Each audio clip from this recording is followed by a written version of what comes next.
Bonjour les fans du football. Ensemble, nous allons plonger dans l'analyse tactique et psychologique la plus complète sur le cas Jude Bellingham. Comment l'enfant prodige du Real Madrid est-il passé de nouveau Zidane à un joueur contesté, voire écarté par Thomas Tuchel en sélection? Cette vidéo décortique le paradoxe Mbappé. Comment l'arrivée d'une superstar a mécaniquement réduit l'influence de l'Anglais, le poussant dans des zones où il n'est plus que l'ombre de lui-même.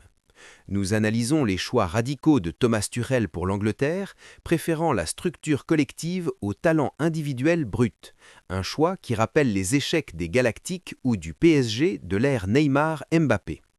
Stats avancés, XG, heatmaps, pression, psychologie de vestiaire et prospective tactique sous Xabi Alonso. Voici pourquoi le football mondial est à un tournant.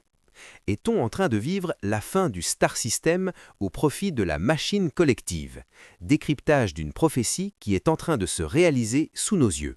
C'est l'image que personne n'a voulu voir, un geste de frustration pure, une glacière qui vole et un capitaine, Harry Kane, obligé d'intervenir pour contenir un gamin de 21 ans qui semble porter toute la colère du monde sur ses épaules. À ce moment précis, en juin 2025, le monde du football est sous le choc. Comment l'idole absolue du Bernabéu, le Golden Boy qui marchait sur l'eau, a pu en arriver là? Pour beaucoup, c'est une crise de nerfs passagère. Pour un homme, Thomas Tuchel, c'est la confirmation d'une vérité dérangeante qu'il est le seul à avoir osé formuler à haute voix. On nous a vendu Jude Bellingham comme le nouveau Messi, l'homme capable d'être à la fois le 6, le 8 et le 10. Mais Tuchel a vu autre chose. Il a vu une menace pour l'équilibre collectif. Il a vu un feu qui, s'il n'est pas canalisé par une structure rigide, finit par consumer tout ce qu'il touche, ses coéquipiers, son entraîneur et finalement lui-même. Aujourd'hui, alors que les statistiques de Jude s'effondrent au Real Madrid et que Tuchel l'écarte sans trembler de la sélection anglaise, nous devons nous poser la question que personne n'ose poser. Et si le talent de Bellingham était devenu le plus gros problème du football moderne? Bienvenue dans cette analyse approfondie où nous allons disséquer comment la gestion du talent individuel est en train de redéfinir la hiérarchie du football mondial. Pour comprendre la chute, ou du moins le ralentissement, il faut se souvenir de l'été 2023. Le Real Madrid débourse 103 millions d'euros pour un joueur du Borussia Dortmund. On attend un milieu de terrain box-to-box, un héritier de Luka Modric. Ce qu'on reçoit, c'est un séisme. Lors de ses 4 premières apparitions officielles, Bellingham marque à chaque fois. Il égale Cristiano Ronaldo. Mais regardez bien ces buts, ce ne sont pas des buts de milieu de terrain, ce sont des courses de late arrival dans la surface, des frappes de 30 mètres en pleine lucarne au Classico, des têtes rageuses à la 95e. Carlo Ancelotti, le maître de l'adaptation, comprend immédiatement. Sans véritable numéro 9 de classe mondiale après le départ de Benzema, il va transformer Bellingham en son point focal. Le système en diamant, le 4-3-1-2, est créé pour lui. Jude a la liberté totale de dézoner, d'aspirer les défenseurs, de finir les actions.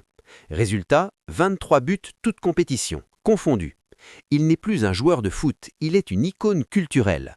On célèbre sa célébration, les bras ouverts face à la foule. C'est précisément ici que le piège se referme. En faisant de Bellingham le centre de gravité permanent, le Real et l'Angleterre ont créé une dépendance qui occulte une réalité tactique. Quand vous construisez tout autour d'un homme, vous devenez prévisible le jour où cet homme n'est plus en état de grâce, ou pire, le jour où un autre corps étranger entre dans le système. Puis arrive l'été 2024. Kylian Mbappé signe enfin au Real Madrid. Sur le papier, c'est l'équipe ultime. Dans la réalité, c'est un casse-tête insoluble. Regardez cette carte thermique des déplacements. Kylian Mbappé adore partir de la gauche pour repiquer dans l'axe, précisément là où Vinicius Junior a construit sa légende. Mais le troisième élément, c'est Jude. En 2023, l'espace axial appartient à Bellingham. En 2024, cet espace est saturé. Mbappé demande le ballon dans les pieds, il veut occuper la zone de conclusion. Conséquence immédiate, Ancelotti doit reculer Bellingham. Il passe de shadow striker à intérieur classique. Ses stats s'effondrent. On passe de 0,74 expected goal par match à 0,34. Ce n'est pas qu'il est devenu mauvais, c'est que son rôle a été sacrifié au tel de l'intégration d'Mbappé. C'est ici que l'analyse de Thomas Tuchel prend tout son sens. Tuchel, un disciple de la structure et de la machine collective, observe ce qui se passe à Madrid et il prend une décision qui va scandaliser l'Angleterre. Il refuse de faire de Bellingham le centre de son équipe nationale. Pourquoi? Parce qu'il a tiré les leçons du PSG. Il a vu comment l'accumulation de talents individuels, Messi, Neymar, Mbappé, a fini par détruire la structure défensive et l'équilibre psychologique d'un club. Tuchel ne veut pas d'une équipe qui s'adapte à Bellingham, il veut une équipe où Bellingham est une pièce d'engrenage, aussi brillante soit-elle. En juin 2025, quand il l'écarte, il envoie un message « Personne n'est plus grand que le plan de jeu ». Et les résultats lui donnent raison. Sans ces stars capricieuses, l'Angleterre de Tuchel devient une machine de guerre. 22 buts marqués, 0 encaissés. La démonstration est implacable, le talent brut, sans structure, n'est que du chaos organisé. Mais il n'y a pas que la tactique, il y a l'humain. Bellingham possède ce que les Espagnols appellent la garra, cette rage de vaincre. Mais cette rage est une lame à double entrée.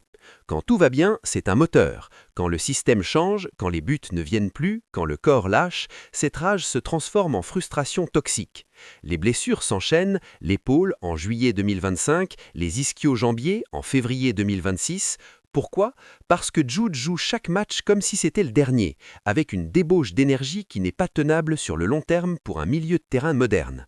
Tuchel l'a compris, en demandant à Jude d'être le sauveur de la nation à 20 ans, on l'a poussé au burn-out physique et mental. L'anecdote de la glacière n'est pas anodine, c'est le symptôme d'un joueur qui se sent trahi par son propre corps et par un système qui ne le protège plus. Tuchel compare cela à la gestion de Bill Belichick chez les Patriots ou à la philosophie de Ferguson. On ne collectionne pas des talents, on construit une équipe. En intégrant Jude dans un conseil des sages avec Kane, Saka et Rice, plutôt que de lui donner les clés du camion, Tuchel essaie en réalité de le sauver. Il essaie de lui enlever ce poids monstrueux d'être l'identité entière de l'Angleterre. Car si Jude doit porter 60 ans d'échecs sur ses épaules, il finira par se briser. Et c'est là que le contraste avec le Real Madrid après Ancelotti est saisissant.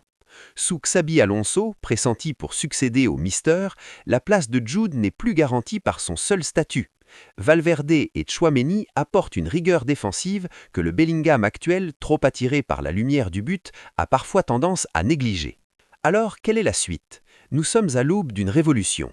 Le football des Galactiques est mort. Le succès du FC Barcelone de Flick, du Manchester City de Pep et maintenant de l'Angleterre de Tuchel prouve une chose, la star doit servir le système et non l'inverse.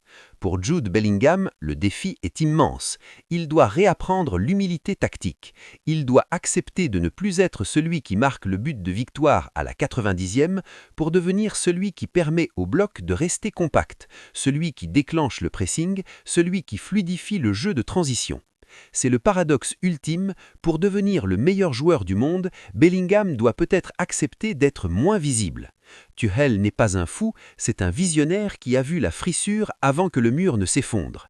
Il a protégé l'Angleterre d'une dépendance toxique et en faisant cela, il a peut-être offert à Bellingham une carrière de 15 ans plutôt qu'une explosion de 5 ans suivie d'un déclin irrémédiable. Le Real Madrid, lui, est à la croisée des chemins. L'intégration d'Mbappé a agi comme un révélateur chimique. On a vu ce qui ne fonctionnait plus. Si Bellingham accepte cette mutation, s'il canalise son feu intérieur pour devenir le leader silencieux d'une machine collective, alors il gagnera tout. S'il s'enferme dans la frustration de la star déchue, il rejoindra la liste des talents immenses que le système a fini par recracher. La prophétie de Tuchel est là, le football est un sport d'équipe et parfois, pour gagner, il faut savoir dire non à son meilleur joueur. Et vous, qu'en pensez-vous? Bellingham est-il la victime collatérale de l'arrivée d'Mbappé ou est-il en train de payer son propre ego? On se retrouve en commentaire pour en débattre. N'oubliez pas de vous abonner pour plus d'analyses tactiques. C'était votre expert de la Foot Chrono. À bientôt sur vos écrans.